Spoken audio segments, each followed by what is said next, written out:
What's up, everybody? Welcome into another edition of the Phillip Jordan Show. I'm your host, Phillip Jordan, from Last Word on College Football and 96.9 The Legend in Dothan, Alabama, where I'm the in-studio host and producer of The Woods Football. Welcome into another edition of the show, this week's episode of the podcast. Really excited for this edition of the show. So over the next 2 weeks, we'll be previewing the college football playoff. On today's show, we'll be looking at the Peach Bowl, the Georgia-Ohio State matchup, the primetime matchup on December 31st. Be previewing both teams with a couple of guys who cover these teams. For Georgia, first I'll be joined by Palmer Thombs. You can check him out over on Dawgs HQ, part of the On3 network. So we'll be breaking all down Georgia offense versus the Ohio State defense and vice versa from that perspective. We'll talk Stetson Bennett. We'll talk about Georgia get the bad end of the deal here with the seeding. We'll break down all the matchups with Palmer Thombs from the Georgia perspective, and we'll do the same with Jay Stevens from Locked On Buckeyes for the Ohio State side of things. So it'll be a lot of fun, and we'll ask both if such and such team wins, how they do it. So it'll be a lot of fun with that as well. Remember, you check out the Phillip Jordan Show podcast on Apple Podcasts, Spotify, wherever you get your podcasts. If you're on Apple Podcasts, please follow, rate, and review. You leave a review, I will read it on a future edition of the show. You can also check out the show every Wednesday on the Phillip Jordan Show YouTube channel. Just hit the subscribe button, hit the bell for all notifications, and leave a comment on a video, and I'll read it on a future edition of the show. You can also check me out over on social media at pjordansec. And also email me at sportstalkphillipjordan@gmail.com. Everybody joining me first on the show today, we are previewing the Georgia-Ohio State, the Peach Bowl matchup of the semifinal. I think the best matchup of the two semifinals, in my opinion. The two brand names there were Georgia and Ohio State. And joining me to preview the Georgia side of it is Palmer Thombs. You can check him out over at Dawgs HQ, where he is the team beat writer, part of the On3 Sports Network. And Palmer, we hadn't talked in a while, but I appreciate you coming on and previewing the playoff. Absolutely. Always an exciting time of year, bowl season, and an extra special, exciting time if you are a fan of a team that's in the playoffs. Like you said, I think that these are throughout the majority of the season, these were the number one and number two teams in the country. Two teams that I came into the season thinking had a shot to win it all. Really two of three teams, these two plus Alabama. And so to see them clashing in the semifinals, I think we're in for a treat. Yeah, I kind of went into the season with the same thought, which I went into the season, I'll admit. I had Alabama as my preseason national championship pick. As did I. So as everything coming back, and I felt, okay, Georgia's still going to be really good. I mean, they're not going – they're what they've got going, recruiting and the players, they're going to replace what they lost on defense, especially. So, and then Ohio State, my big question was who's going to be the fourth team, because I didn't think Michigan could do it again with what they lost defensively. And nobody saw TCU in this. I think my other pick to get in the play, I think I had Utah as a team getting in. Yep, I had Utah. I had Alabama as the one playing 4 Utah and Ohio State as the 2 playing 3 Georgia. So got my semifinal matchup right, not necessarily the rankings of it, and certainly not the 4 teams. Well, here's one I got really bad. I had picked Oklahoma to get in there. So that was not my best look on that one. I had you win some, you lose some. Yeah, I was right. I'm not Clemson getting there. So why don't you get Clemson getting there? Because I don't trust DJ. That quarterback, but that kind of happened with this matchup. Of course, there's been, especially after the selections was made, that we knew who the 4 teams were about this draw. And really, you look at Georgia as the number 1 seed, the number 1 team in the country for most of the season. They've got the tougher draw, though. It looks like Michigan at the number 2 got the TCU is not going to be an easy matchup. TCU is a really good team. I do not want to disrespect them, but when you look at what 1 and 2 got, Georgia got the tougher end of it.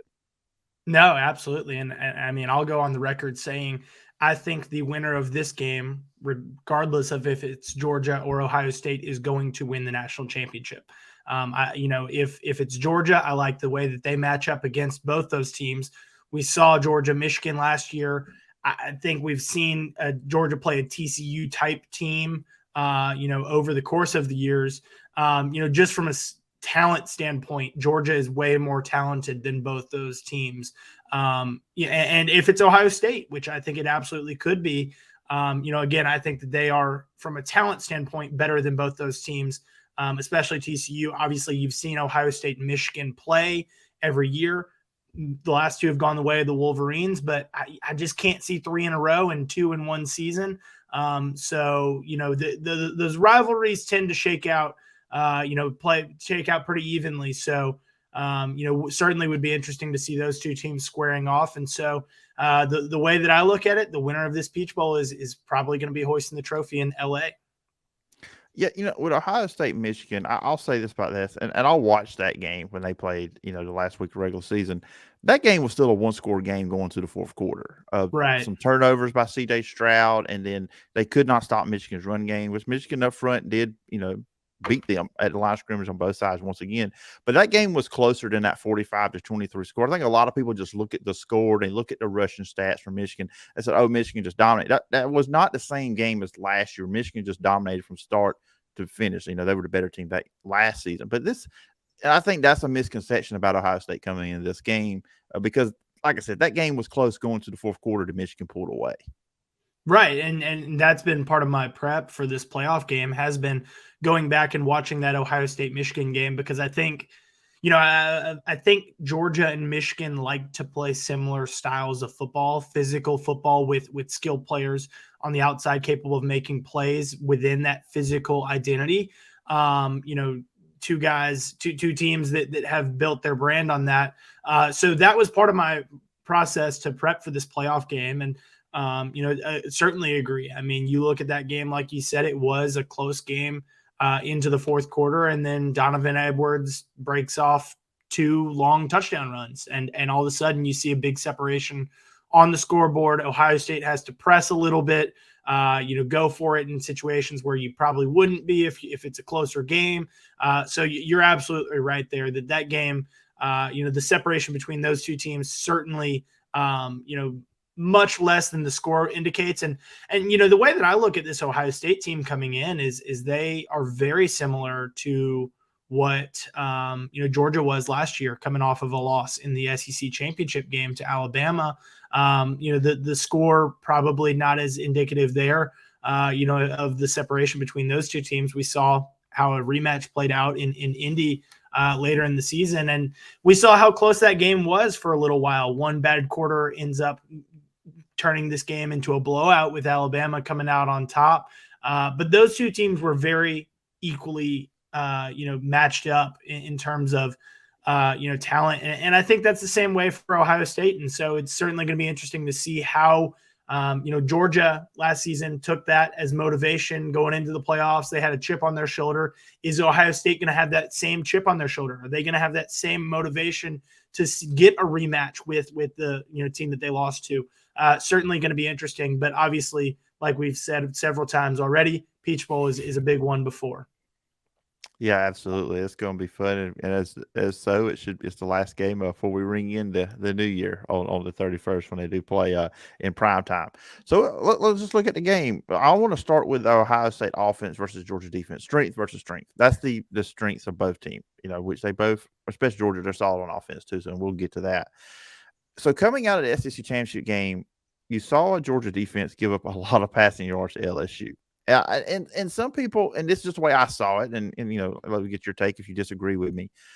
A lot of people looked at it like, well, Georgia was up big, so LSU put a lot of yards. Early in that game, Jaden Daniels was able to find some stuff. Now, he was not able to use his feet, which is one part of his game that really helps. But he was able to. They were moving the ball with some success through the air. So coming into this matchup, when you look at the Ohio State offense versus Georgia defense, for you, is there any concern? Because you look at Ohio State, obviously got C.J. Stroud, who was a Heisman finalist. He was a runner-up last season. Didn't have the numbers this year, but he's got 2 1,000-yard receivers in Marvin Harrison Jr. and Emeka Egbuka out there outside. I mean, are they the new Alabama with receivers? I mean, they lose guys and they replace them at Ohio State. But from that standpoint, from what happened against LSU, with the pass defense, are there any concerns on that end for you for Georgia going into this matchup? I mean, absolutely. You'd be crazy to not be, at least a little bit concerned. That is going to be the emphasis of this Georgia prep, in my opinion. And it's funny you bring up that game. That was, again, part of my playoff prep process. And I actually just got done doing that, had a little bit of downtime today ahead of National Signing Day. And, so watched that game, rewatched that game, rewatched, Ohio State, Michigan, the Tennessee, Georgia game and Ohio State, Maryland. Those 4 games have been the ones that I've focused in on, 2 for each team. And you're absolutely right. It wasn't just because Georgia was up big on LSU. Malik Neighbors and Keishon Butte were able to find space. And really that's the way that I would describe that passing game. They found space. It wasn't like they were just blowing by Georgia's defensive backs. They found space in the middle of the field. And so to me, there's a lot of pressure in this game as you go and you face 2,000-yard receivers in Marvin Harrison and Emeka Egbuka. You've got to limit the amount of space that is there for the taking. Julian Fleming is another incredibly talented wide receiver. It absolutely helps Georgia that Jackson Smith-Njigba is not going to play, because he's probably the most talented receiver in all of college football coming into this year.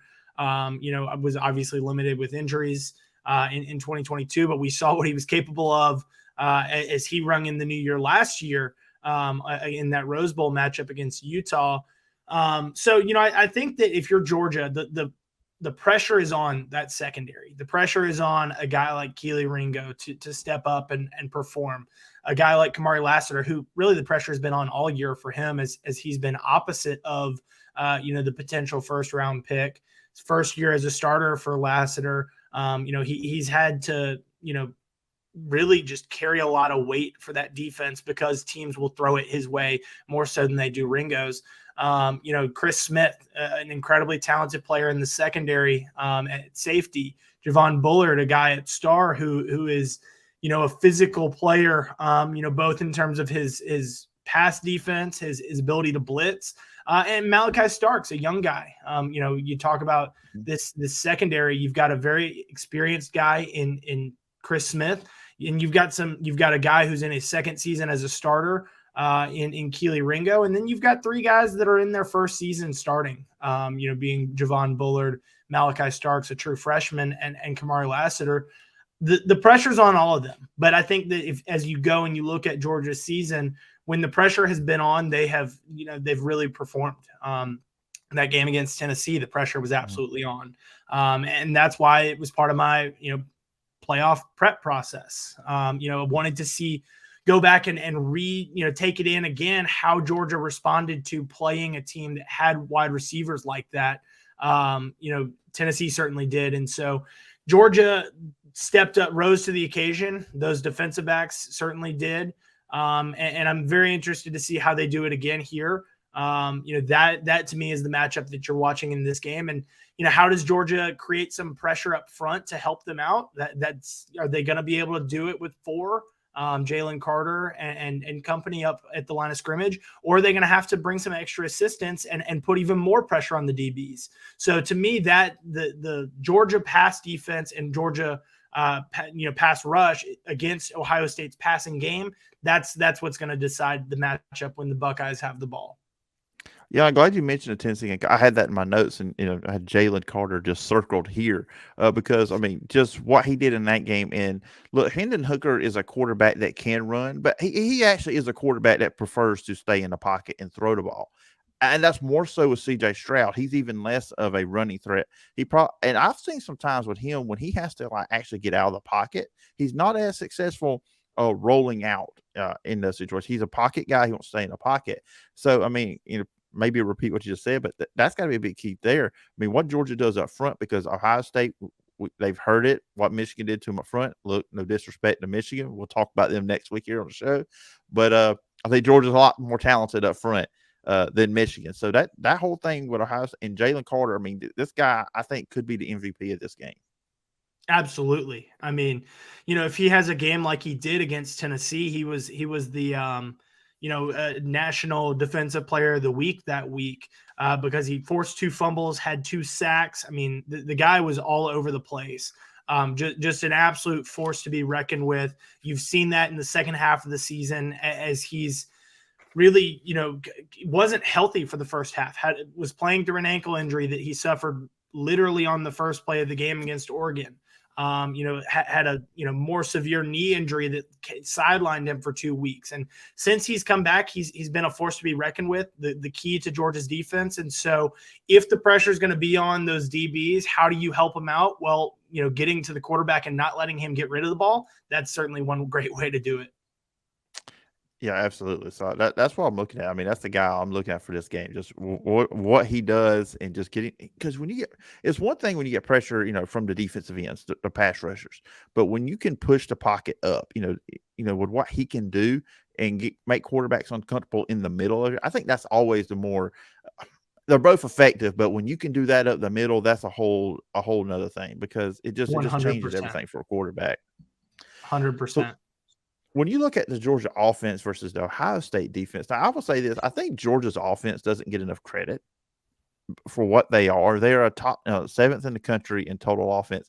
And Stetson Bennett, and I kind of got bothered, Palmer, when we went into the Heisman and Stetson Bennett was mentioned, because I was looking at, of the 4 quarterbacks, he's second in passing yards. He's got more passing yards than C.J. Stroud. He's got more passing yards than Max Duggan. I think people just look at the touchdowns, and that's what it's about. He only has 20. The other guys have a lot of touchdowns. But this year with Stetson Bennett, he just seems like he has obviously taken his game to another level. And the offense is more pass-oriented. I mean, yes, they lean on the run. Run game is what Georgia wants to do first, but they pass the ball more this year than they did last year. But watching this team all year, what's been the biggest difference in the growth and the development of Stetson Bennett? Well, I'll go back to that Heisman conversation, because it's actually, I was in New York. It was something that we looked up while we were there. Like you said, he threw for 20 touchdowns, and that's not some earth-shattering number. But he also added 7 rushing scores. And so to me, you've got to consider 27 total touchdowns to the other guys. Still less, and deservedly finished 4th. I mean, deserved to be there, did not deserve to win it. His career accomplishments are what they are. And, that deserves to be celebrated. But he also deserved to be in New York this season. But along those lines, we looked up and figured out within the 5-yard line, a Georgia receiver has been tackled within that 5-yard line. I believe it was 13 times. 3 of those turned into Stetson rushing touchdowns later in the drive, but majority of them turned into handing it off to the running backs and those guys punching in and from 1, 2, 3 yards out. So you turn a couple of those 13 into receiving scores and passing scores for Stetson. I think he's got a much better case to win it. And people probably aren't, there isn't such a huge gripe about him being there. As it pertains to his development, he's just been confident. I mean, you look at the guys that are around him, it's guys that he worked with all offseason, all last season, and it really has gotten, he's been able to grow. He's comfortable in this offensive system. The coaches are comfortable with him. It was a lot of the same things that we were saying going into the year, but we've seen it play out on the field. And coming off of his best performance maybe of his career, in the SEC championship game against LSU, threw for 4 touchdowns there. He had 2 great showings in the playoffs last year. The one game that he probably, of the 2 that he didn't look as good, the national championship, well, he looked good when it mattered in the 4th quarter and threw 2 very important touchdowns there. So with Stetson, I think, and this Georgia offense as a whole, you have to look at all the pieces. It's not just him. They're not asking him to, they're asking him more to be a game manager than they are a playmaker. He's certainly capable of making plays and will take matters into his own hands occasionally, but he also knows what weapons he has around him. He's got a great run game and an offensive line that has kept him on his feet. An offensive line that has paved the way for, several 200-yard rushing games. And so, if they're going to, if Todd Monken and company are going to ask him to hand it off 20, 30 times, he's going to hand it off that many times. If they're going to ask him to throw it 40 times, he's comfortable doing that too. Because he's got wide receivers, got tight ends, guys that are capable of making plays. Obviously, the health of Ladd McConkey going into this game is a big storyline. I do think he's going to play. The health and return of AD Mitchell is a big storyline. Stetson said it himself. He and AD have got to get comfortable again. We saw AD out there in the SEC championship game. He's only played in 4 games this year. Played in the opener, played very well in the opener against Oregon, and then got hurt on the first game of the Samford game. So that's game 2 for him. Game 3 that he played was against Auburn, and he played 4 snaps. So they've got to get him comfortable. Did not catch a pass in the SEC championship game. Did record a stat with a completion wide receiver pass there for the 2-point conversion to give Georgia 50 points on the day. But Stetson and AD have got to get comfortable again. And good news for them is they've got plenty of time to do it. So as you look at this, the matchup of the Georgia defense and that Georgia offense and Ohio State defense, I see big names in that, strong front 7. Jack Sawyer and JT. I'm not even going to try to pronounce his last name, Tui Moaloa or something. You've got big names up in the front. Tommy Eichenberg is a guy that has been there for a while. You've got experience in that front 7, but as you look on the back end, you just don't see the big names. I mean, as I think Ohio State became known for a little while as, maybe not DBU, but they had a pretty great reputation with first rounders like Eli Apple, Malik Hooker, Marshawn Lattimore, Denzel Ward, Jeff Okudah.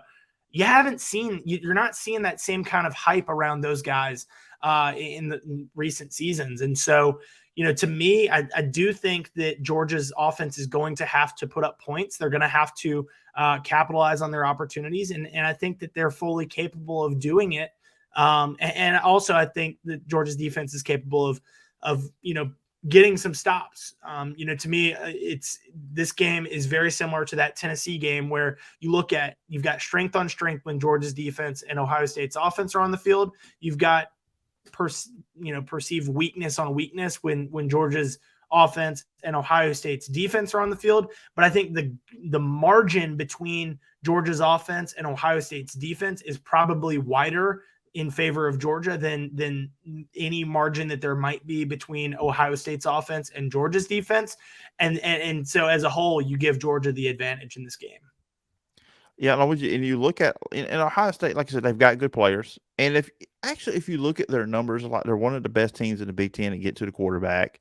And their numbers are good when you look at other Big Ten teams, but they give up a lot of big plays. Even against Michigan, they gave a 69 yards, 75-yard play, another 75-yard play, an 85-yard play. And you look at what Georgia's offense is, and Georgia's kind of a different offense than what you're used to seeing, multiple tight ends, what they can do to 3 running backs. You talk about Ladd McConkey, and then they add him in the running game with Brock Bowers. I just feel like, and there's going to be a lot of opportunities for Georgia to make some really big plays because, and that's not just a Michigan thing. Ohio State has done that all year long. The one, I think, thing for them to look out for, they're good with turnovers. They cause 1.4 turnovers per game. I think there's been a couple times Georgia's got a little sloppy with it at the ball at times, but I think they'll be dialed in here. But that's kind of what, I'm seeing. Anything you could add on that? Yeah, I mean, Georgia has gotten sloppy with it a couple of times, like you said. That if there has been one problem for this team on offense, it has been the turnovers. They fumbled it against LSU. Trying to remember if there were 1 or 2 turnovers in that game. Think they only had 1, but I could be wrong.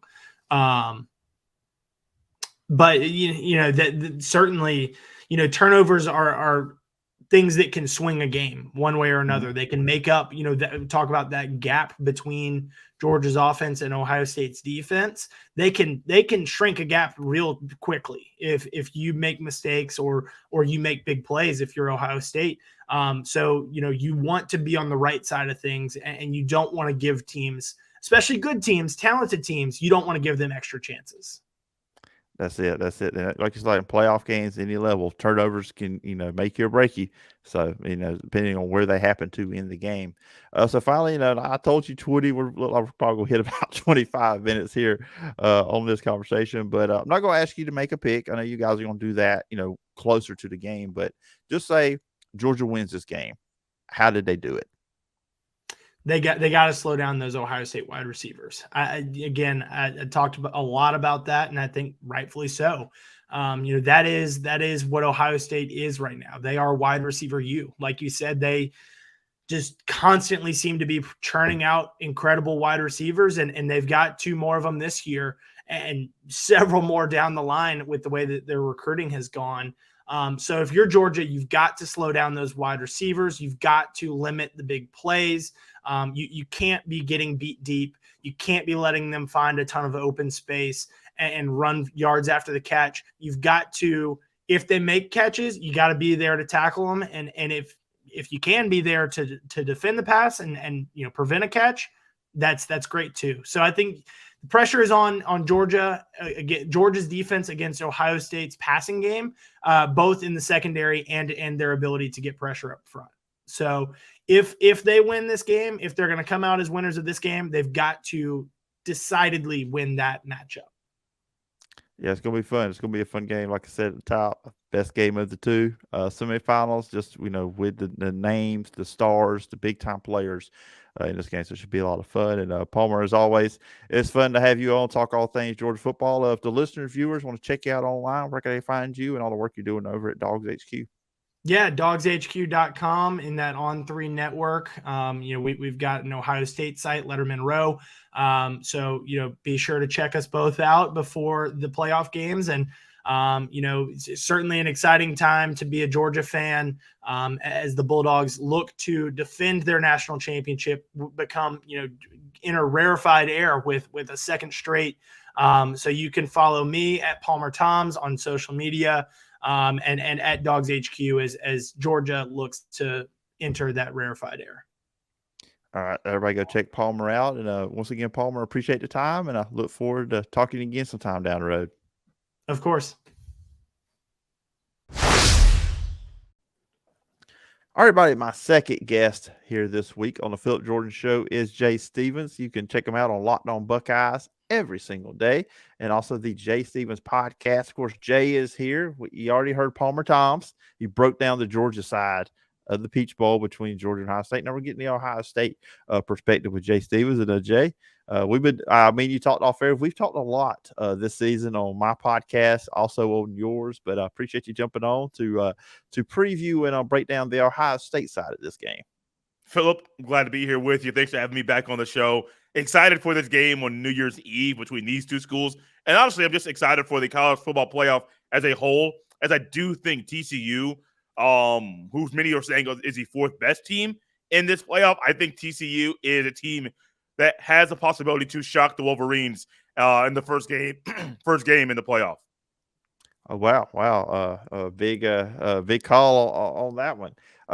So with the seeding, were you okay with the way that they did the seeding? There was some discussion out there. Some people believe that Ohio State should have went to 3 and TCU should have dropped to 4 just because, some people believe if you lose, you should drop.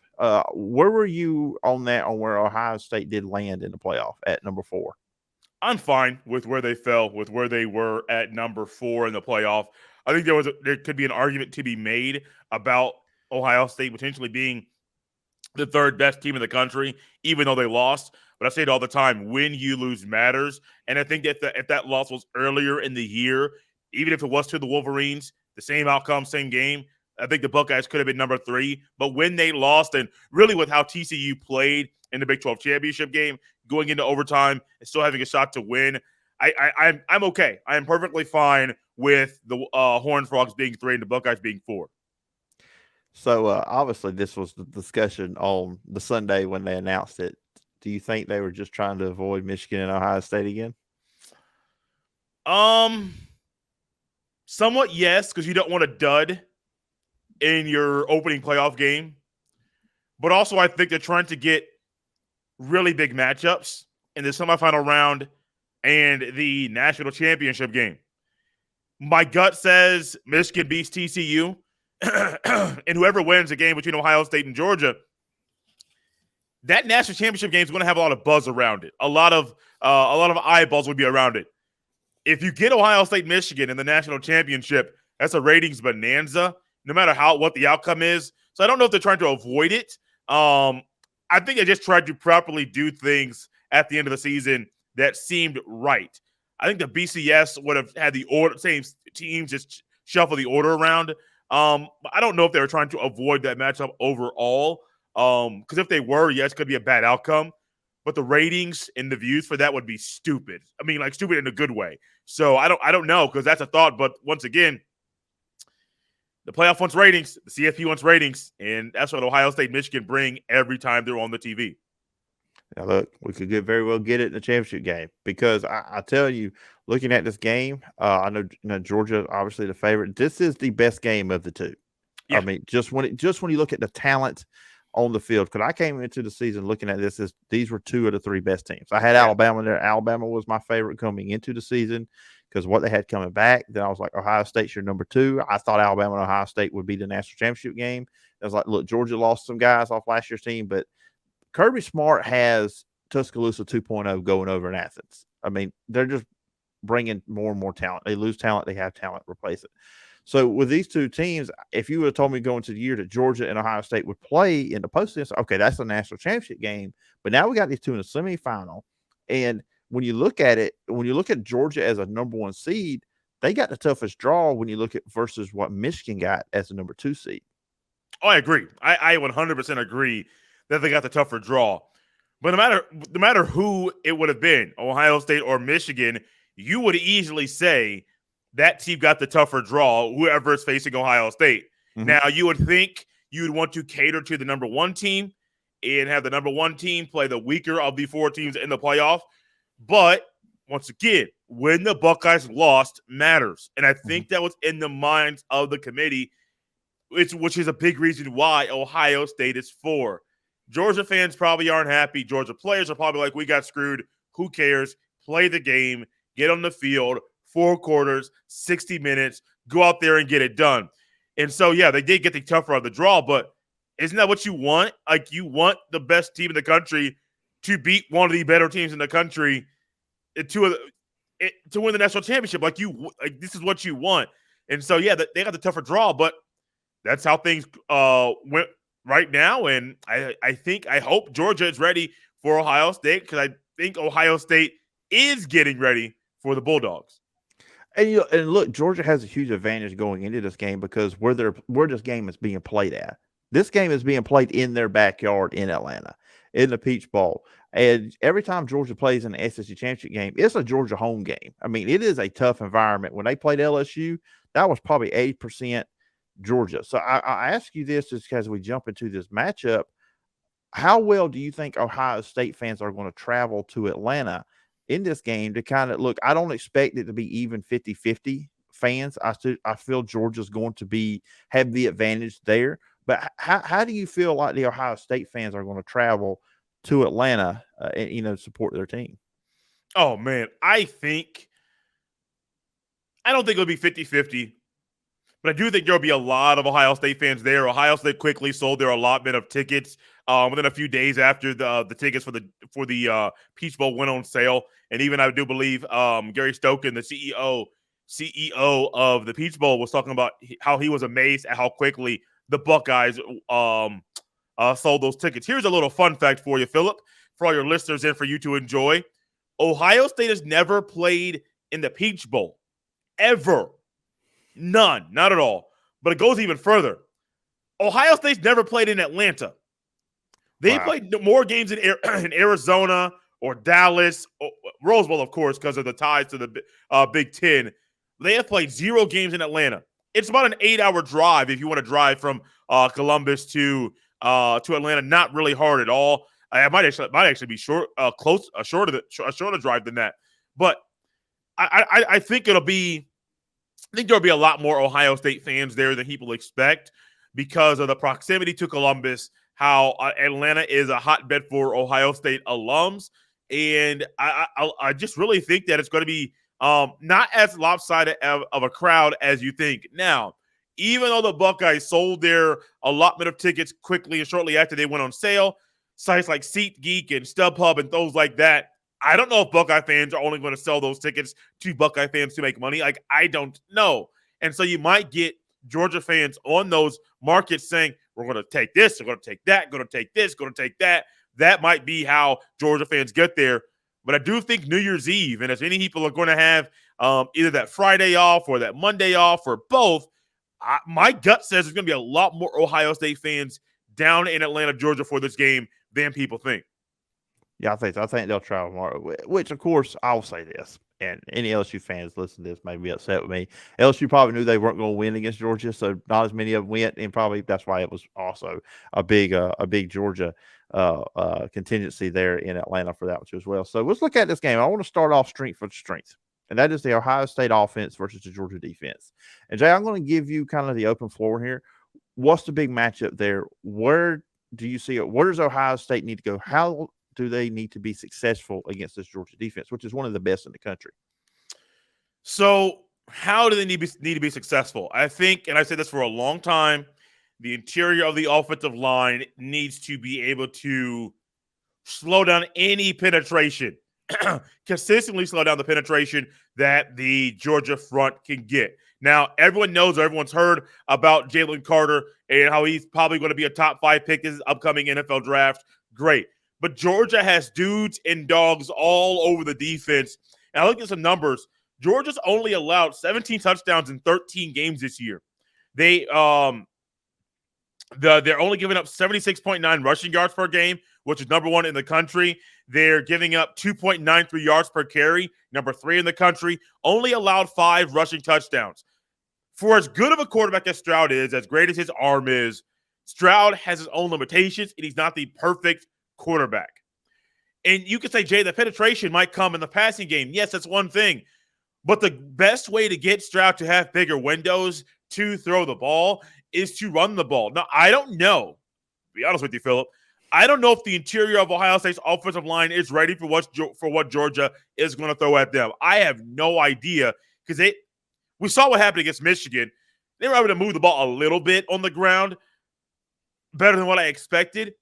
But I don't know. Georgia's defensive front's different. It's a step above the Michigan defensive front. So I think first off, the Buckeyes have to slow down penetration from the Georgia Bulldogs defensive front to allow Stroud to get comfortable. And the great way to do that, also couple that with find a way to establish the run. Now, people out there, it was a week ago, it came out, Trevion Henderson is not playing in the playoff. He's having surgery to repair torn ligaments in his foot.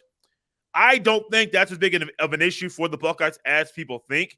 I think with Mine Williams being back healthy and either Chip Traynham or Dallin Hayden or even Xavier Johnson, who's played a little running back, a little receiver this year, I think those guys can assist Stroud in throwing the ball by establishing the run against Georgia. It's a really tall task, really, really hard. But I firmly think if the Buckeyes want to be able to move the ball and score the 40 points that I do believe they'll need to win this game, you have to slow down things in the middle of the trenches. That's going to open things out on the outside for guys like Marvin Harrison Jr. in one-on-one situations, Emeka Egbuka, maybe even Cade Stover in seam routes at the tight end position. I think that's going to open things up for them. But I do believe the Buckeyes, if they want to win this game, yes, it's cliche. Games are won and lost in the trenches. Well, it's not just a cliche. It's reality. And the Buckeyes know to open things up for Stroud, you got to slow down the penetration in the middle from Georgia's defense. If you want to open things up for the receivers, control the middle of the offensive, control the middle of the line. If you want to help Stroud out, establish the run. It's going to be difficult because I do believe the Buckeyes have more inside the tackle type of runners than outside the tackle type of runners during this game, which is going to be interesting because I wonder, are they going to try to run right into the heart of this defense? You can't do it consistently, but also if you run outside, who's your go-to guy? Is it Dallin Hayden, a freshman? It could work. Is it Xavier Johnson in some trick style plays? It could work, but how much do you want to run Xavier Johnson in the backfield? These are the things that we like, Phil, the back and forth, the nitty-gritty, but I do think the Buckeyes have some weapons up their sleeve. I just don't know if they want to use them properly. When I look at this matchup, and previously before I had you on, I had Palmer Thombs, who covers Georgia for On3 Dogs HQ, and I told him, and this is just my feeling on this game, I believe Jalen Carter is the most important player in this game because what he is able to do up front, because there's a good chunk of the season he missed for Georgia. I mean, it just did. But when the Tennessee game is when I look at, because now I will say this, and Vol Nation can jump all over me on Twitter, P. Jordan SEC, just bring it. Ohio State's receivers, I think, are better than Tennessee's. Not by much, but I just think they're better. These are guys that are going to be drafted in the first round NFL draft. Tennessee may have guys going to be drafted, but I think Ohio State's better. But what they did in that game to Hendon Hooker was the pressure up the middle. It wasn't on the outside, the pass rushers. It was Jalen Carter and that defense front. How do you see Ohio State handling that in the middle of their offensive line? Because if Jalen Carter is able to get some penetration at the middle in the pass game, because just from what I've seen from CJ Stroud, he doesn't seem comfortable throwing outside the pocket. He's really great in the pocket. That's just me watching. You watch a whole lot more Ohio State than I have, so if I'm wrong, you can tell me. But I feel like that, for me, that's the biggest key is Jalen Carter has a big game and how Ohio State blocks him. No, you're exactly right with Stroud, your analysis of him. Outside the pocket, that's not his forte. And ultimately, I do think Stroud, he's like a lot of quarterbacks, where a lot of quarterbacks don't like pressure in their face. Okay, people don't like pressure in their face. If you've been at work, or if you've been out playing a game, or if you've been out somewhere and somebody comes right in your face and points their finger and starts doing all this, you wouldn't like it either. Now, some of you on YouTube are like, I don't like this guy pointing. Well, imagine being a quarterback in college where you're getting pressure up the middle consistently. It's not fun. It's not fun at all. And so I do think, though, if that penetration up the middle happens and the Buckeyes aren't able to keep a back in the backfield to help protect the middle rush, it's going to be a long game, man. It's going to be a really, really, really long game. I do think one way that they can help that is if Stroud runs the ball a little. I'm not saying he needs to be like a Justin Fields for the Chicago Bears style runner. I am not saying that. But if you feel more comfortable in the pocket moving around, that's going to really make the defenders up front second guess their first initial move or even their counter, because you're unpredictable with your movements on the football field. Ultimately, I think that Stroud is being coached to play the football in. Now, I'm not saying not to run. I think there was a portion of time that Stroud was being coached not to run the ball. I firmly believe that. Some say, why would a coach do that? Well, the way Stroud plays football, he does not play like someone who runs around, is comfortable moving in the pocket like he does it in practice. He does not move like that. So, pressure at the middle is going to be a problem. It's going to be a huge problem. I know how the Buckeyes can stop it. I don't know if they can. And, finally, before we jump with the Ohio State defense versus the Georgia offense, now, everybody wants to talk about what Ohio State did their last game. Let's talk about what Georgia did their last game. And I brought this up before with other people.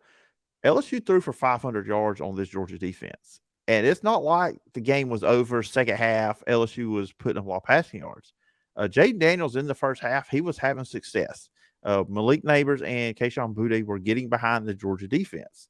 And then it continued in the second half when Garrett Nussmeier took over quarterback. So you look at that from the Ohio State standpoint, we brought the receivers, Marvin Harrison Jr. leading the way. What C.J. Stroud can do at quarterback, do you see that as an opportunity for the Ohio State offense that has success? Yeah, I do. I think that if there's a way for the Ohio State offense to have success, I keep talking about the interior, but this offense flows when the guys on the outside are getting loose. I firmly believe that. I think Marvin Harrison Jr. is it can have one of those games where you remember what he did on New Year's Eve, the final day in 2022, because he took it personally when he did not win the Bolitnikoff Award for the best wide receiver in the country. I get it. I understand it. I know how it is. Whatever I think doesn't matter, because it's all about Marvin Harrison Jr. And I think he watched that LSU game against Georgia, and I think he's seen some of the ways that he can attack this Georgia defensive secondary. And I do think that he's going to come out and be ready to play in this game. That's going to be an interesting part of it because, like I said, everybody wants to mention what Ohio State did against Michigan last. We need to do the same thing with Georgia. I know they won, but they had some issues against the passing game of LSU. So now we'll flip over the Ohio State defense versus Georgia offense. And I've said this, and look, everybody knows this that knows me, but the Twitter handle speaks for itself. I watch more SEC I've seen a lot more Georgia than I have Ohio State. So I will admit that up front for, your audience, Jay, that may be coming in listening to this. Just let everybody know that. Just know where I am in the South. But I look at the Georgia offense as one of the most underrated offenses in college football. They're 7th in the country. They're just not – they're different. They're very creative with what they do with Stetson Bennett. They have a 3-headed monster running back.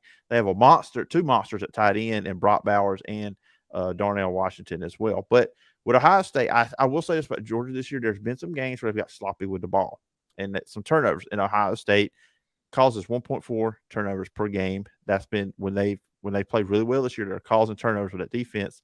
I'll flip that over, though. Be fair. Ohio State's giving up a lot of big plays this year.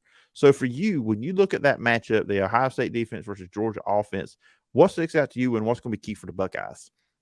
Well, you mentioned the big plays, and most of the big plays that Ohio State has given up, those drives have resulted in either 3 points or none. They still have found ways to stop the defense when they've given up big plays. It was weird. It was weird in the Michigan game because all of a sudden those big plays turned to touchdowns, and that's when you kind of get exposed. Biggest stage of the season, all of a sudden you can't do things consistently, so on and so forth. So I do think that Ohio State, when it comes to Ohio State's defense, they just got to be fundamentally sound. It's hard. It's going to be hard. It'll be very, very hard because they have not been fundamentally sound a lot this season. But they have to be fundamentally sound. In the secondary, which has been the biggest liability, I don't think it's going to be as difficult as it was maybe against Maryland, where Maryland had different weapons. Georgia's good. Stetson Bennett is a good quarterback. I think this defense is going to – they have the – I keep saying I think they can. I know they can. I don't know if they will. Buckeyes defense has the ability to throw some wrinkles at Georgia. This coaching staff has been very, very stubborn, and didn't know if I was going to go here. This coaching staff has been very, very stubborn in not getting out of their own way and adjusting quickly to what's happening on the field, and that's been a problem for the Buckeyes. Even though they have an 11-1 record, they can easily be undefeated and beat Michigan if they would have just made adjustments on the fly and adjustments that everybody in the country saw, but they refused to. And in this game, Phillip, I don't know if the coaches are going to make the proper adjustments on the fly, or even they're properly preparing their team to go up against Georgia, because I don't know if this coaching staff is able to get out of their own way. And to me, that's a really bad sign, and it's not a good look for Ryan Day, Jim Knowles coaching the defense and things like that, because you have to get out of your own way to coach the team properly so the team can win the games. The team could easily have 2 or 3 losses this year. They didn't have the amount of talent they have stockpiled there in Columbus. If it wasn't for that talent, looking at more losses, Ohio State's this year could easily be like Clemson's a year ago. But the coaches have been lucky this team is so talented. Because if not, they would not be in the playoff. And ultimately, Phillip, you and I, if I was on this podcast talking about Ohio State, it would be a different conversation. Like, well, what's going on with Ryan Day? Is he the guy in Columbus? Things like that. I think Ryan Day can change the narrative about him quickly by doing some things properly in preparation for the big game against Georgia. And also, in his own mind, making sure to properly adjust on the fly when the team needs to make some adjustments in the game. So, to kind of wrap up, with Ohio State defense, Georgia offense, of course, we talk about Stetson Bennett, but he's like a point guard to me. He just distributes the ball. He gets the ball out. He gets to the playmakers. Their biggest playmakers, obviously, their tight end, Brock Bowers. When you look at him, what do you think Ohio State does to kind of neutralize him? Because if Brock Bowers is dominating you in the middle, that opens up the receivers. And the thing is with him, they will run jet sweeps with him, and he's as fast as a wide receiver. So he is a wide receiver in tight end's body. Let's just call it what it is. And he'd be a first-round draft pick if he could come out. Just think he's got one more year of college he has to play. But anyways, Ohio State's defense, how do you think they do that against Brock Bowers? Phillip, for a while, I was saying that Sonny Styles, a true freshman safety, linebacker, hybrid type of player, is the kind of guy that you want to match up with these really special tight ends that people have. I don't know if the Buckeyes coaches will put a true freshman in there that hasn't really played that much defense this year to guard a guy like Brock Bowers because of how talented he is. Sonny Styles, 6'4", 220, has the size, has the speed, doesn't have the experience. I think he has some physicality. Don't know if he has all the physicality because we just haven't seen him play enough football this year to know exactly what's there. I do know that they love him and what he brings to the table. But he's the kind of guy you kind of want, a bigger body type of defender to go up against Brock Bowers. If you're going to go in one-on-one coverage, that's the kind of guy you want. You kind of got to do a variation of things. You can't give Brock Bowers the same look over and over, or Stetson Bennett the same look over and over, or they're going to cook you. Like, they're just going to cook you for breakfast, lunch, and dinner, and even have a late night snack as well. So I think you got to try to find some different ways, mix up zone, disguise things. You'll use Lathan Ransom pretty heavily in guarding if you want to do Brock Bowers one-on-one, kind of have Lathan Ransom kind of mirror Brock Bowers. Even if you're running zone, similar to basketball, how some coaches will run a box and one in high school or a diamond and one in high school, and you have that fifth defender mirroring and shadowing the other team's best player. Similar to this, you kind of want to have run your 10 guys, and then whoever is on Brock Bowers, he follows him all over the field. Similar to how some quarterbacks have some defenses have a QB spy. You kind of want that on Brock Bowers, because you don't want to allow him to get too much separation or get loose. Because as you said, if he's getting you over the middle, or even with those jet sweeps, it's going to be a long game for you. Once again, Phillip, I said it once, I'll say it again. My belief in this Ohio State coaching staff keeps getting less and less because they have refused to make the proper adjustments in games for the Buckeyes to not leave the game wondering what happened in that matchup. And with Brock Bowers, I don't know if they're going to do what's needed to properly defend him in the biggest game of the year. So finally, we'll close it off with this question. If Ohio State wins, how do they do it? Controlling Brock Bowers and really neutralizing him. I think if you slow him down, Georgia does not score over 30 points against Ohio State. I firmly think that. I think it's the defensive game that whoever has a better defense in this matchup does win the game. And so as much as it's going to be on Stroud's shoulders or the running game shoulders, if this defense is able to slow down Brock Bowers and slow down the best player on the other team and really slow down any type of firepower Georgia's offense has, I think the Buckeyes on defense can really do some. When the Buckeyes are on offense, they can have a little bit more freedom and not be as uptight because the game is not getting out of hand early in the first half. But really, you got to slow down Brock Bowers. But ultimately, Stroud has to play the game of his life. Like, C.J. Stroud has to be the quarterback who went to New York 2 years in a row, did not win the Heisman Trophy, used that as motivation, and play the game of his life. As much as it's about the defense of Ohio State, that's a big factor because defenses truly win championships. But Stroud has to be the best quarterback in this upcoming draft class. He has to be. If not, the Buckeyes don't win. The Buckeyes lose by 10-plus points. And the narrative about Stroud as an Ohio State quarterback is not a good one. The narrative about Ryan Day gets worse. And Georgia goes on to play probably Michigan in the national championship.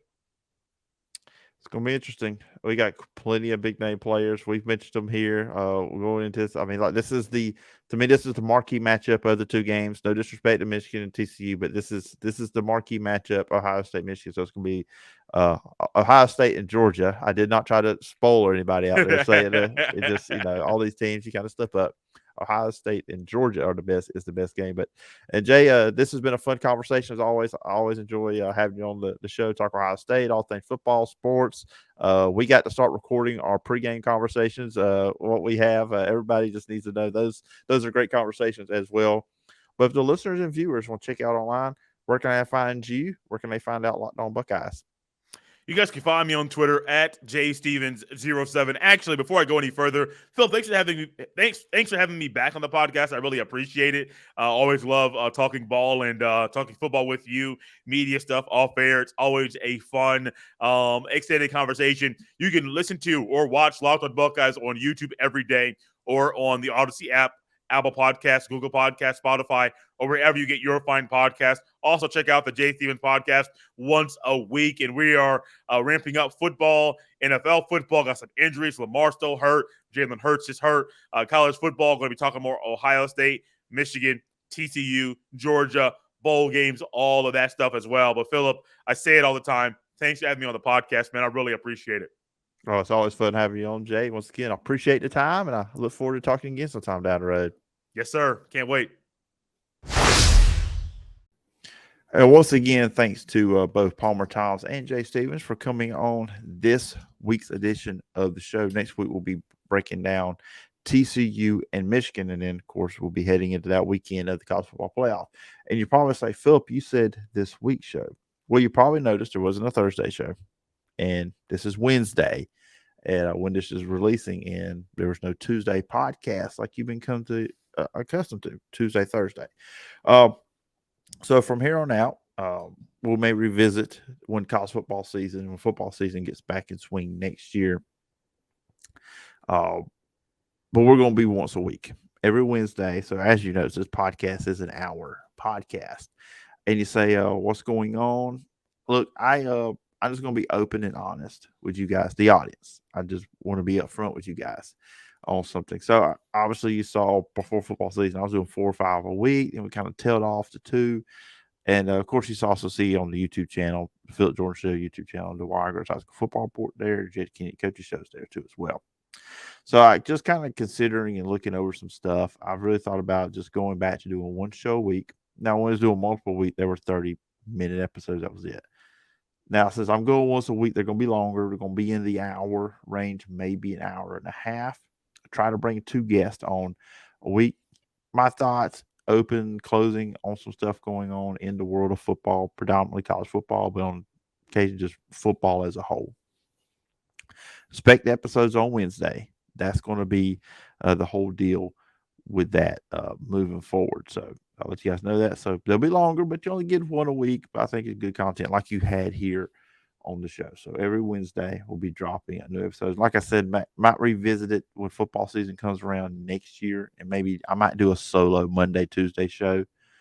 Just give my thoughts on the weekend. And the other pod week would be just guest driven like today's show. And another reason I'm doing it because I look back at this past football season. Of course, I mentioned the Georiga High School Football Report. I do feel like I neglected the high school football podcast this year because I was doing so much with this one.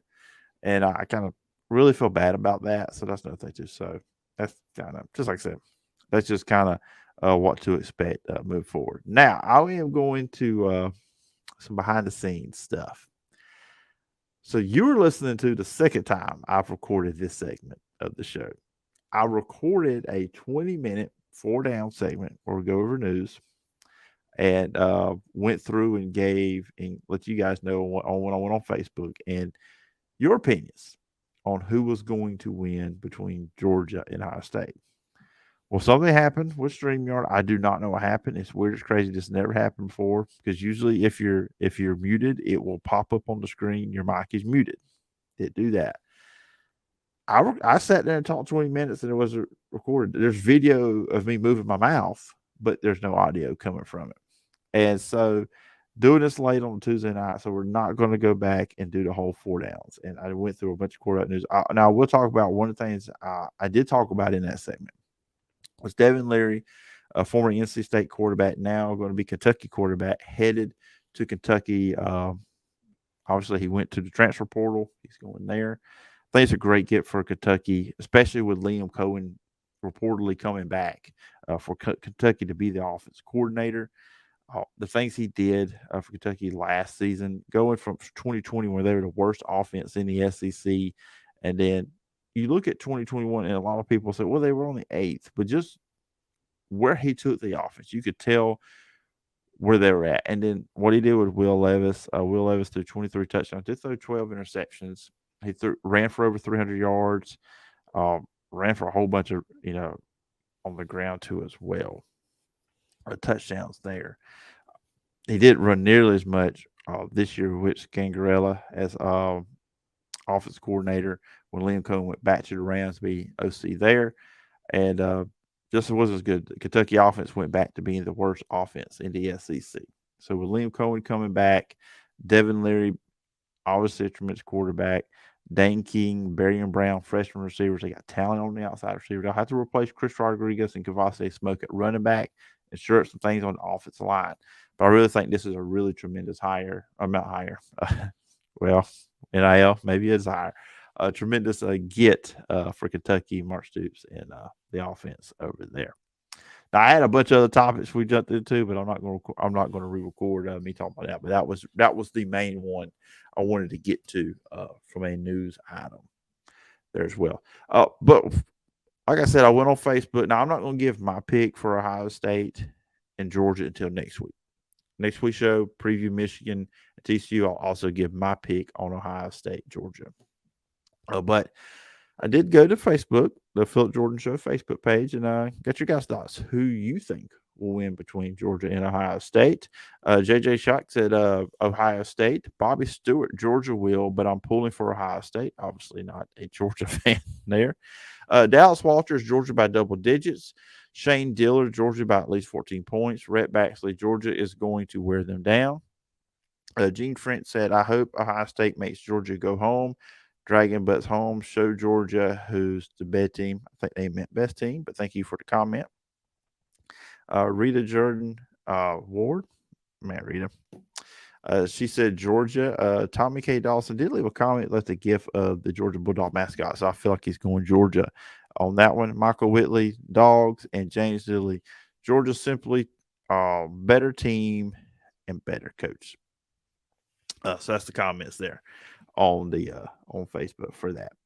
And that's going to do it for this edition of the Phillip Jordan Show. I appreciate once again to Palmer Thombs and Jay Stevens for coming on the show. A lot of fun chatting it up with those guys. Remember, you can follow me on social media at PJordanSEC. The podcast is available on Apple Podcasts, Spotify, or wherever you get your podcast. If you're on Apple Podcasts, please follow, rate, and review.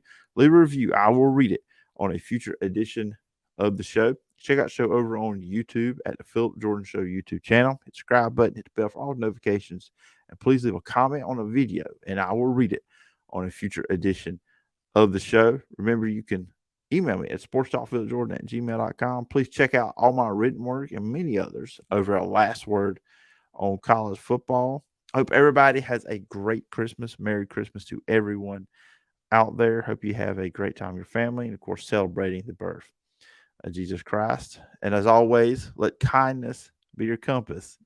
And I'll talk to you guys next week when we preview Michigan and TCU.